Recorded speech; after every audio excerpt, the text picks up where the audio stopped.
Sudah ada mobil kita sih.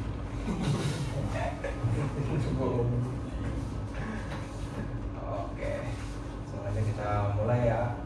Bismillahirrahmanirrahim. Assalamualaikum warahmatullahi wabarakatuh. Waalaikumsalam. Nah, jadi di sini kita wawancara untuk sebenarnya tugas perbaikan karena nilai kita D, jadi kita import untuk nilai kita C dengan cara wawancara ke beberapa TPS. Mungkin sama dosen kita data ini bakal dipakai buat penelitiannya gitu, karena banyak TPS 3R di Kerawang gitu, dekat-dekat kampus ya gitu. Terus yang pertanyaan pertama di sini, siapa nama pemilik atau penanggung jawab TPS ini? Kalau nama pemilik penanggung jawab Mahmud Kurniawan.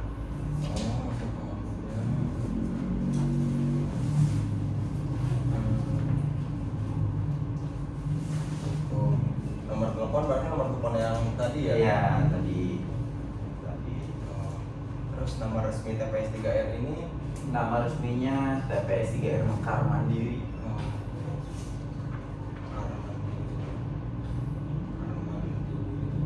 Kita langsung cepet aja ya Pak. Iya. TPS-nya berdiri sejak tahun berapa? 2021. 2021. Baru Lama. lumayan sih, 5 tahun. Iya. Terus beroperasinya kapan? Di awal 2022 dulu tuh pembangunannya di bulan September, selesainya pokoknya di Desember dulu selesai. Pembangunannya di September.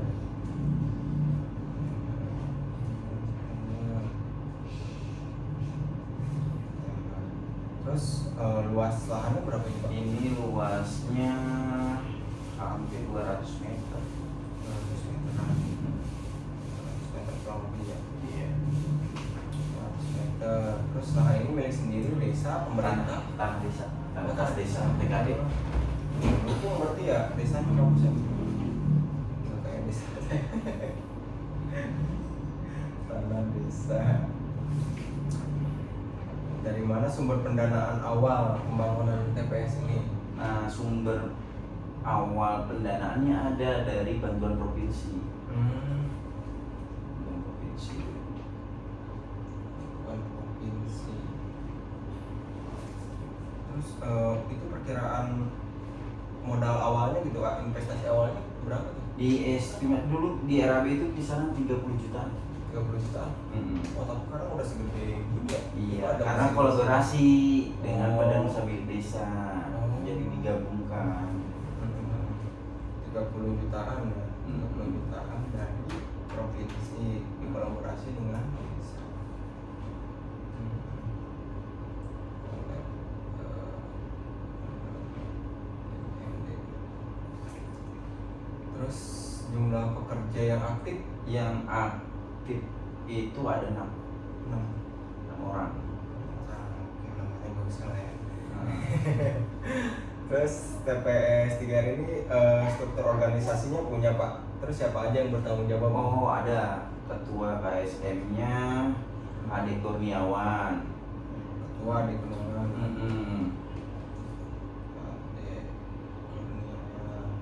Terus Sekretarisnya Eka Nurudin. sekretaris Eka Nurdin. Saya bendaranya.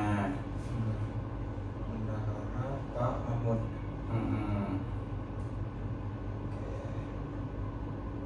Dan sisanya ya anggota teknis. Sisanya operasional ya.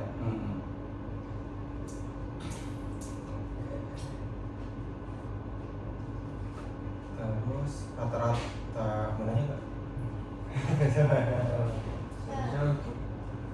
Kira-kira berapa rata-rata volume sampah yang masuk setiap hari atau per bulannya Pak? Nah, kalau saya ngitung volume agak sulit ya. Kalau hitungan truk dah ya, Oh, kita hitung truk lah per 1 bulan ya ada 1 truk. Satu truk. satu bulan. Pokoknya digabung aja itu limbah ekonomis, non ekonomis, Oh, digabung limbah. gitu dari warga. Satu truk semua jenis limbah. Semua jenis limbah. Karena kan kita mencakup dulu itu bekerja sama yang untuk dikelola itu cuman berapa RT, pokoknya dusun satu aja, satu jadi kan. Pak, 5 RT. Hmm. 5 RT. Untuk saat ini dulu perjanjiannya, tapi kan sekarang udah semua. Oh. Hampir semua. Baik, Pak. Berapa volume sampah yang berhasil diolah, Pak? Dari Yang bisa diolah untuk menjadi limbah ekonomis itu paling di angka 40%. 40%. Itu limbah ekonomis ya, kayak botol dan yang lain-lain. Kalau ekonomis 40%. kompos bisa di angka 40%. 40% juga. Oke. Terus sisanya ya itulah limbah yang tidak bisa diolah gitu.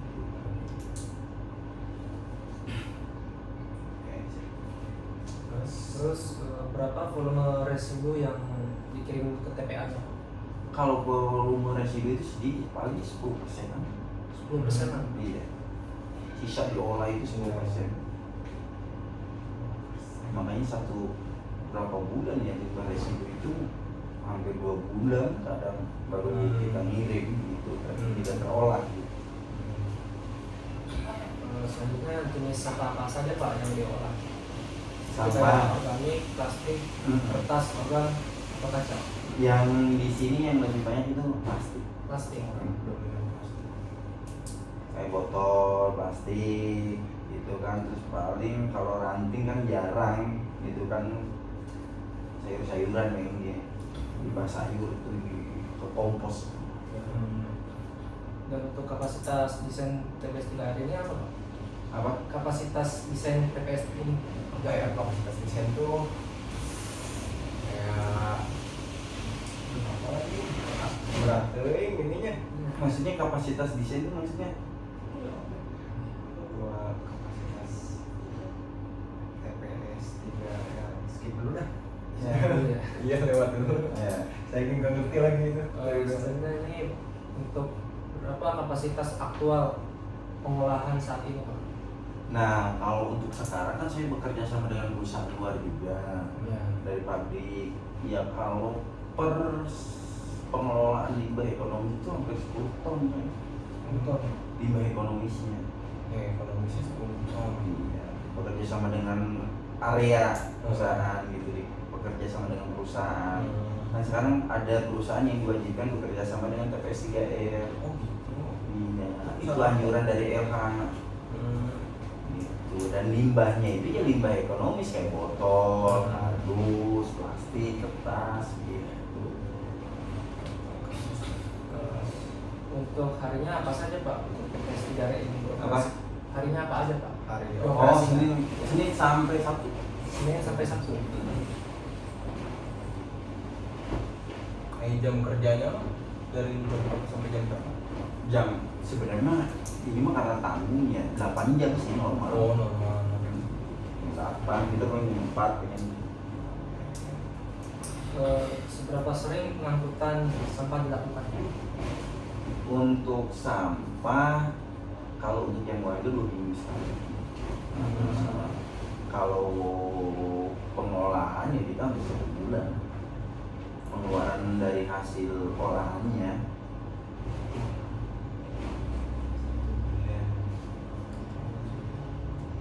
Kan warga dong, produksi sekali warga. Terus 1 bulan pengolahannya. Pengolahannya.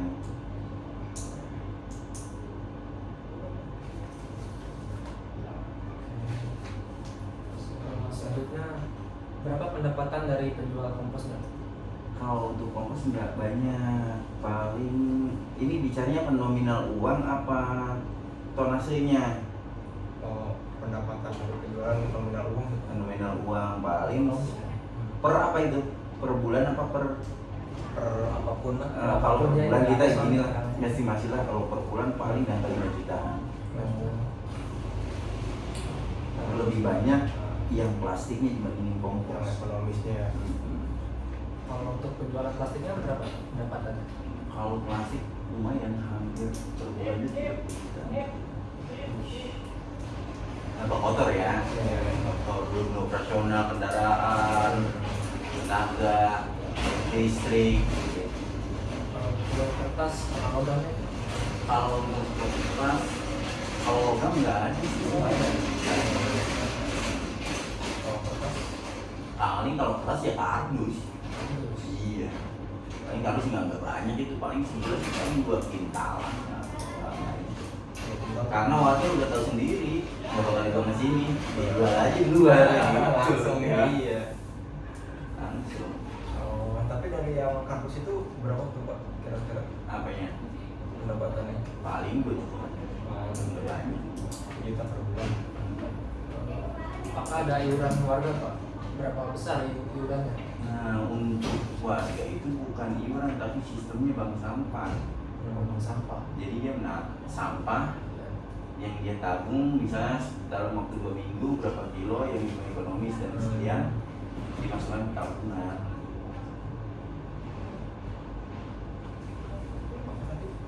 Yang bank sampah itu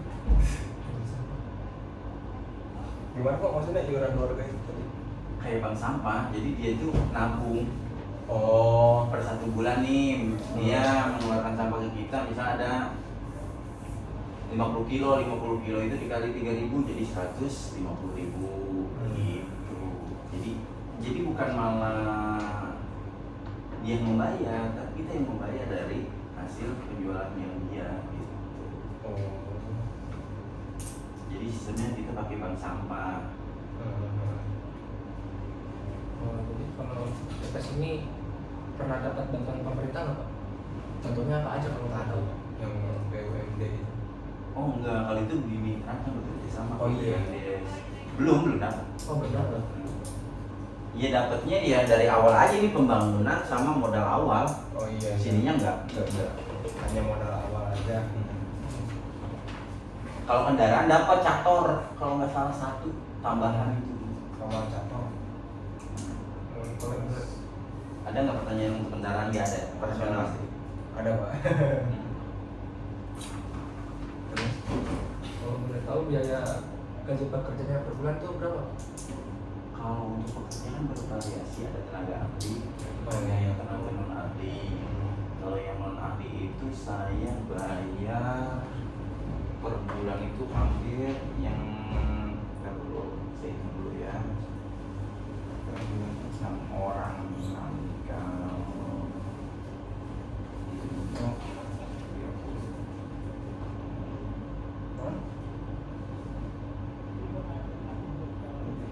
30. Jadi per minggunya itu 2.400.000 Per minggunya 400. untuk Udah lupa. Oke. Gimana? Mungkin kayak apa? 6 orang berarti 2.400.000 dikali 4 hampir 9.600.000 per 1 bulan ya. Per 1 bulan. Iya per 1 bulan kita ngitungnya per 1 bulan karena saya bayarnya gajiannya sistemnya mingguan. Ya kita diakumulasi lah per 1 bulan itu 9.600.000. Berapa tadi? 2,4 itu per minggu. Oh, iya. Kalau kita dikali per 1 bulan pengeluaran untuk karyawan itu hampir 9.600.000.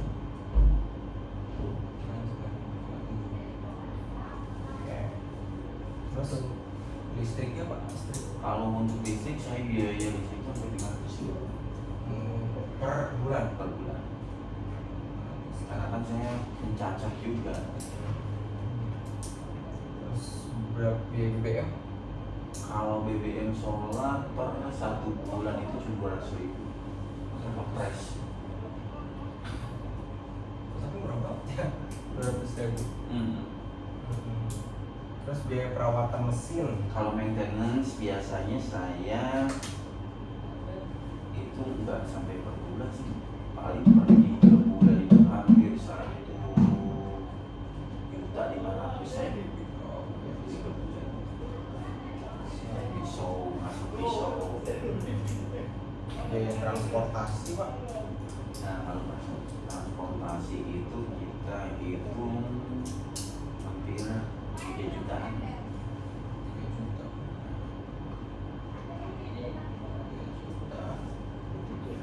Kalau biaya administrasinya? Kalau administrasi sebenarnya lebih ke kertas yang lain-lain kayak gini ya, paling yang 500.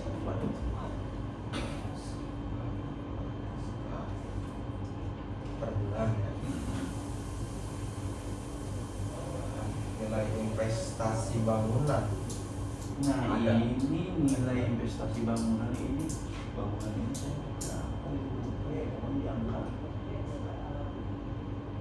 dulu RAB itu hampir 300 jutaan kalau nggak salah. Semua mesin alat ya, semua berikut mesin press, mesin cacar itu di angka segitu kalau nggak salah 300 jutaan.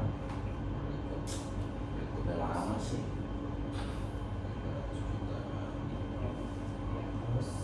Nah, memiliki mesin pencacah ya. Iya. Pencacah terus berapa jumlah sama harganya? Nah, untuk jumlah mesin pencacah dua itu, yang satu itu 60 juta, yang satu 70. Jadi 130-an ya. Kendaraan operasional yang dimiliki untung. Kendaraan operasional yang dimiliki. Kendaraan operasionalnya di sini. Enggak, kalau ini sistemnya sewa kita. Oh ya. Kalau yang ada mah ya operasional ya cator. Oh, hanya Yang campur dari ya. kalau mobil belum. Campur. Oh. Cator ada 3. Yang punya dari Hela. Sewa. Campur berapa? 3. Kalau yang kendaraan besar ya sewa. Terus jumlah komposter yang dimiliki apa? Komposter itu alat mesin komposnya satu. Oh, satu. Satu unit. Ini peralatan pendukung mungkin pacul kali ya atau apa? Enggak, alat pendukung saya Kayak mesin layak kayaknya itu, mesin layak untuk kompos kalau pendukung. Ada satu pengayak ya. mesin layak. Maaf ya Pak. Maaf ya. Terus jumlah sampah yang berhasil dialihkan dari TPA. Berarti dari TPA ke sini kali ya? Berapa tuh? Kalau tempat pembuangan akhir ya ini kan cuma di keluarga aja. Oh, Jadi ya tempat hanya dari warga lah ya. iya, Warga kan sekitar cuma ya. RT dibatas juga satu desa full. Iya. Satu desa nggak mungkin muat Ke ini Iya. warga sekitar saja. Jumlah kompos per bulannya tadi satu. Kalau bicara tonase kompos itu paling 5 enggak sampai 1 ton itu karena sedikit kan sisanya ya itu warga kan punya karang sendiri paling 500 kilo. Iya. Nah, yang ini material daur ulang yang dijual Pak. Botol, iya botol plastik, terus plastik daunnya, terus aqua gelas dicacah, sebenarnya dicacah sih sama saya. Iya dihancurkan. Sukuan caca gitu ya.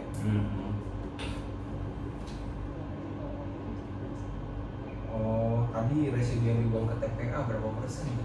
Nah, ini kan 10% ya. Ah, ya setengah muda ya.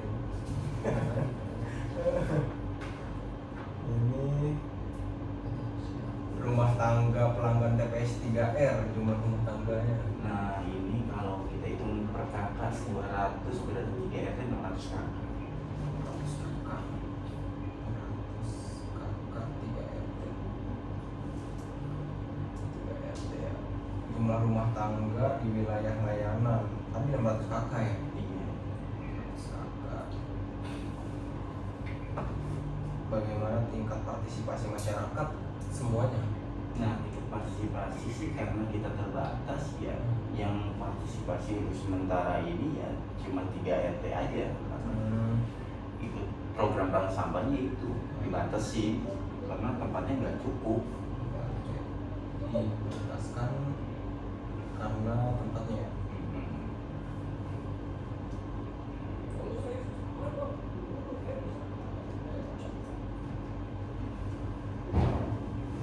Kegiatan edukasi apa aja yang dilakukan di sini pernah nggak? Memilah, pakaian di edukasinya itu memilah sampah. Ini yang sampah ini harus yang tutup dipisah, tutupnya botolnya dipisah. Terus ini yang kotor jangan digabung sama yang bersih secara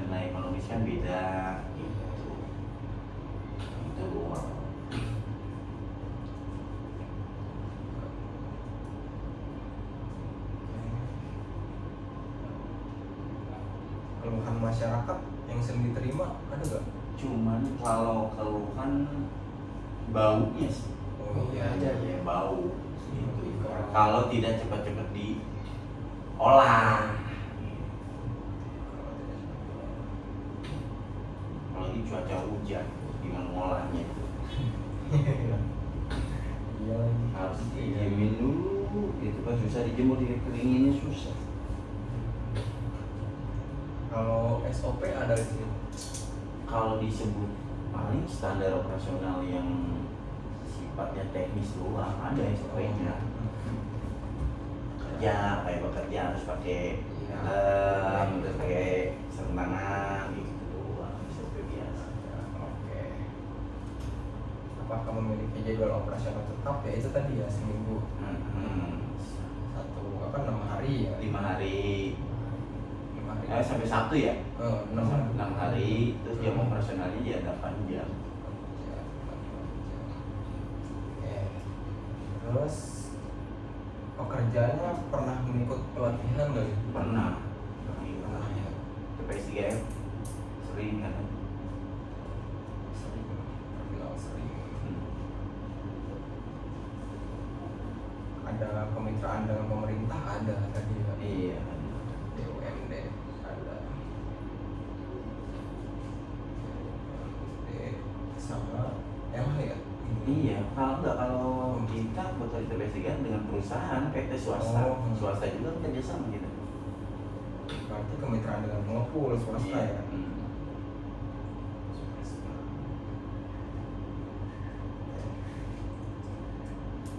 Nah ini kenapa TPS ini bisa bertahan sampai saat ini Pak? Nah, kalau bisa bertahan karena kita kan menggunakan sistem ya, sistem yang baik gitu kan, terus warga juga dilibatkan dalam pengelolaannya, makanya sampai sekarang bertahan. Itu sih sebenarnya. Ya, dia melibatkan warga untuk pengelolaan. Bahkan kendala utama yang dihadapi selama ini apa Pak? Kalau kendala itu mengedukasi warga bahwa sampah itu harus diarahkan ke TPS 3R untuk paham cara memilah. Males Iya, kalau iya, warga kan males depannya ya. juga aja gitu kan. Kesulitannya itu. Tapi setelah lama kita edukasi bahwa ini yang ekonomis, itu non ekonomis, itu kayak pempes harus bisa pempes, itu sih. Sekali lagi PR-nya itu ya. Mm-mm. PR banget. Oke. Terus proses pengolahan sampah dari awal sampai jadi produk gimana tuh Pak? Ada nggak? Nah, ya itu dipilah, dibuang labelnya, tutupnya dipisah. Terus setelah bersih, warnanya kita pisah, lalu kita cacah gitu prosesnya. Bersihan ya. Dari label, tutup, kita pisah, lalu kita masuk ke mesin. Oke. Terus rencana pengembangan TPS 3R ke depannya ini bagaimana Pak? Kalau pengembangan, saya sih pengennya untuk sistem pengelolaannya gitu kan lebih apa ya, jadi nggak cuma kita barang setengah jadi gitu kan. Kalau kita kan sekarang barang setengah jadi nih, Iya, iya. contohnya tutup botol saya giling, saya oper ke Vendor ke pengepul, ya anggaplah ke pabrik kan, Iya. untuk dia cetak. Nah saya rencananya pengen tutup botol yang saya cacah itu dibuat kerajinan gitu, kayak bikin meja, biar jadi produk dari kursi, kita buat kita ya. buat kita gitu. Pengennya seperti itu, punya alat mesin sendiri, karena kan tadi kan mesin itu mahal. Saya nanya untuk bikin alat itu sampai 200 jutaan.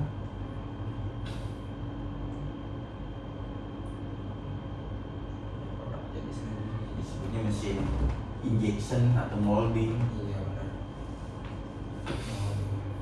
Oh berarti memolding itu bahan awalnya dari sini gitu ya? Iya. Saya kan teknik industri nih. Iya iya. Ya, kalau teknik industri kan kalau biasanya kalau masuk ke perusahaan ya mesin molding itu ya bahan bakunya dari cacahan yang kita punya. Saya kira sih dulu kayak bingung gitu teman-teman yang kerja di PT plastik tuh bahan plastik itu di mana gitu. Iya, itu dari Indonesia nggak bikin dagang sapu, gelas, plastik.